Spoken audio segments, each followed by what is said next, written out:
just seen how to build simple mathematical models using direct reasoning based on geometric principles of scaling.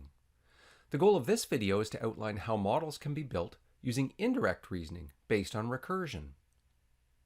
Recursion is a self-referential approach to modeling. When applying recursion, we behave as if we've already developed a simple version of the model. We then use that simple version to create a more complicated one. Recursion can feel uncomfortable when you first encounter it, possibly because it feels a bit like a mathematical bluff. Nevertheless, it's a powerful technique that actually makes our lives as modelers much more straightforward. Recursion is particularly useful when we want to model the growth of populations. It can be difficult to determine in a direct fashion exactly what kind of mathematical model would best capture the trajectory of any growing population. At first glance, our options are just too numerous. Even at a basic level, it seems unclear how population growth should be predicted to proceed. Should we choose a model that predicts population size follows a straight line over time? How about one like this? Or this? How do we decide? Well, the first step toward resolving our dilemma will be organizing our view of population growth. Let's think about how a population might grow over time. It's possible that one individual in one year becomes 2 individuals the next year, then 4 individuals the year after that, and so on. We could, of course, create a plot based on data like this to suggest an appropriate growth trajectory. However, such a plot would give us only a retrospective picture of population growth. Our modeling ambitions here go beyond simply describing what has happened, and so we need to work a bit harder. Taking a second look at the pattern of growth depicted here, we see that the population size in a given year is twice that of the previous year. In mathematical terms, if we let u sub t be the size of the population at time t, then we're saying that this is equal to 2 times u sub t minus 1. What we've done is capture the pattern of growth with a recursive statement.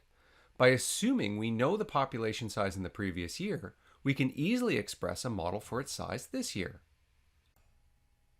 For later use, it will be important to also recognize the initial size of the population. So here we tack on the statement u sub 0 is equal to 1. A more general version of this population growth model says that u sub t is proportional to u sub t minus 1, with the constant of proportionality given by the Greek letter lambda. I should mention that biologists don't typically call lambda a constant of proportionality in this context. Instead, you're more likely to hear them call it the geometric rate of increase of the population.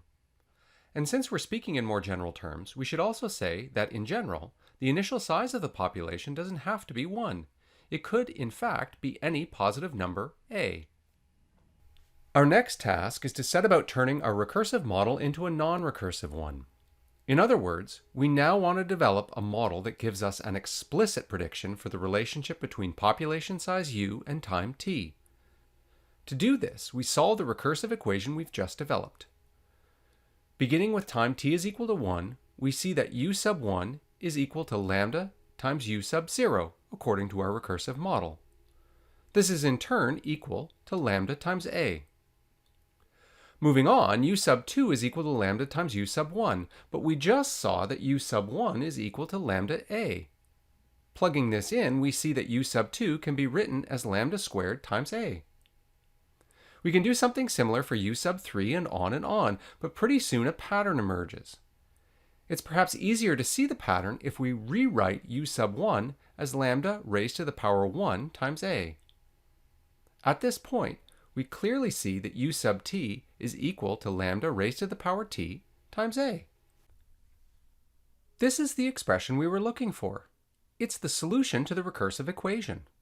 In fact, the expression shows the mathematical structure common to all solutions of recursive equations of this kind. Incidentally, we call recursive equations like these linear recursions. What's perhaps more exciting is that we've turned a recursive model into one that describes an explicit relationship between population size u and time t. We can now start making predictions about population growth. One key prediction of the model is illustrated by this pair of plots. In both cases, we have population size plotted on the vertical axis and time plotted on the horizontal axis. However, The two cases themselves illustrate very different trajectories. When lambda is greater than 1, as it is on the left, our model predicts the population will grow in an accelerating fashion.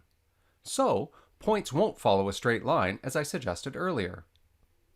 By contrast, when lambda is less than 1, as it is on the right, our model predicts that the population size tends to 0 over time. It's important to note that the threshold separating unbounded population growth on the left from population extinction on the right is lambda is equal to 1.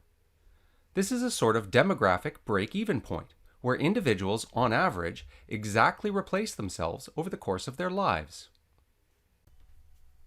It's also important to take a step back and critically evaluate what the model is telling us.